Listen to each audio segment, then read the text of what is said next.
So I don't get a ton of questions about how to balance your Blackmagic on a FLYCAM or a GLIDECAM or whatever it may be, but I figured it'd be kind of useful to know and to know how to do, and that's what I'm going to show you guys how to do today. And the reason I like it is because you can kind of loosen that up and then slide it off, and you know, boom, you're ready to go handheld. And then you slide it back on when you got to go use it. Maybe there's like a running scene, or I don't know, like you're chasing a pig. I never filmed a pig running before, but you kind of want to rig out your camera the way you need to and then just kind of leave it be.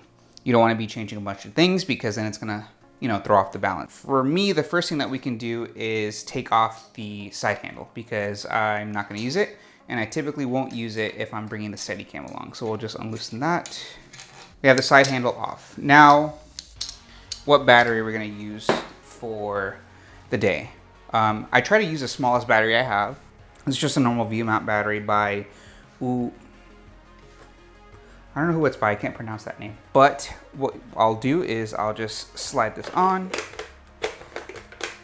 If you guys have questions about like what parts are what and wires and what battery to get and the rail system, I have a whole video which I'll link down below or put on one of the cards here. But so before we even start balancing it, you know, I already have what I'm going to be using it as for the day.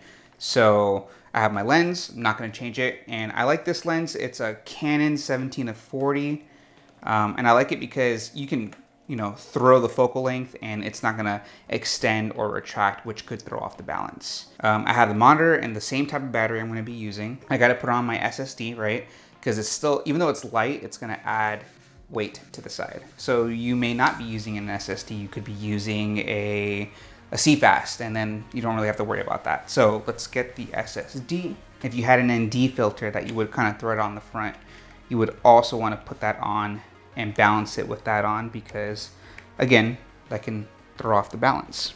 We have all the wires connected, we have the SSD, all this stuff I'm not going to change for the most part on the day that we're shooting, because again, a lot of my shoots are very run and gun, so I need to be able to slide this on the Steadicam and slide it off as needed.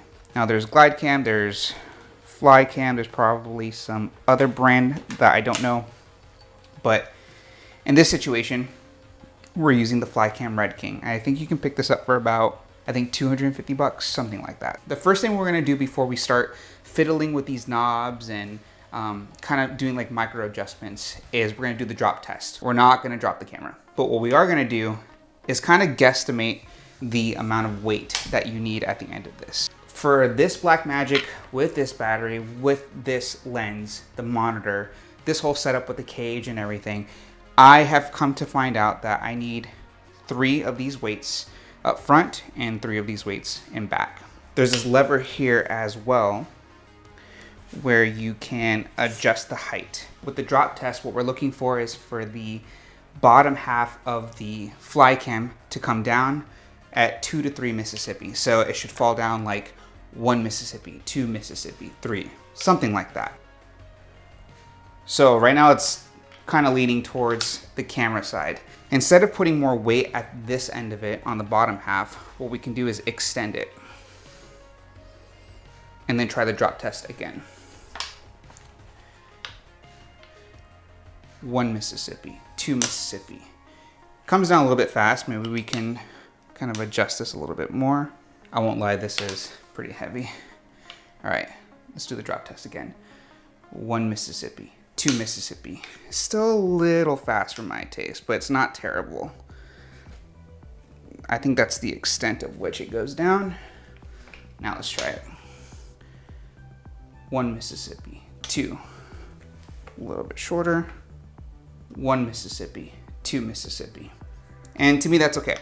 So now we can kind of put it on the C-stand. And what we're looking for is for the camera to be balanced both forward and backward and side to side. So it should be sitting straight like this. So there's little knobs that are on the FLYCAM itself, and you can adjust those left and right and forward and backward. So first let's adjust the forward and backward.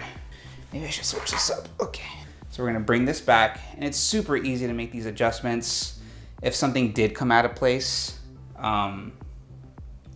it's really easy to just make these small micro adjustments. And this is what I like about FLYCAM. Like, it's easy to use.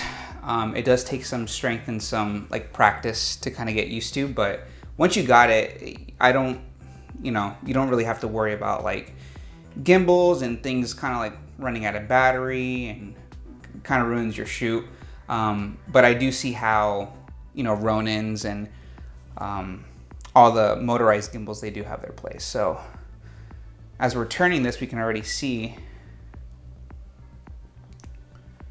that this is starting to balance out a little bit. And that looks good for now. Now what we're gonna do is balance it left to right. So we want to be straight that way. So let's adjust it to the left. That looks pretty good. Not bad.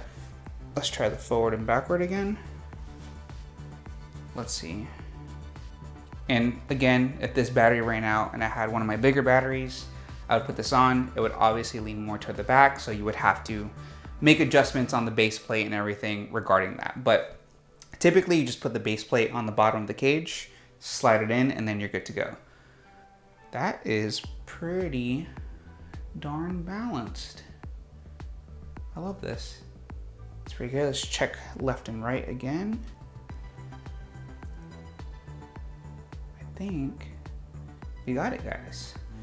Now, I will say it is easier, no doubt, to have a Ronin, use that. This does take some finesse and you have to, understand how to use it. But, I mean, I love using this thing. You can get in certain places, you can operate it upside down. You can buy the vest that comes along with it. But again, I don't use this all day either. I'm not sitting here using it like this all day, just for certain shoots. Yeah, that's how you balance a Blackmagic. It is possible. It does look ridiculous, and you do have to practice. You do have to, adjust and learn how to do this. But at the end of the day, when I want to go handheld, I put it down, unlock, and then boom, we're back to handheld. So hope you guys enjoyed that. If you guys learned something, then leave a like, subscribe if you want to, and I will see you in the next one. I'm out of breath.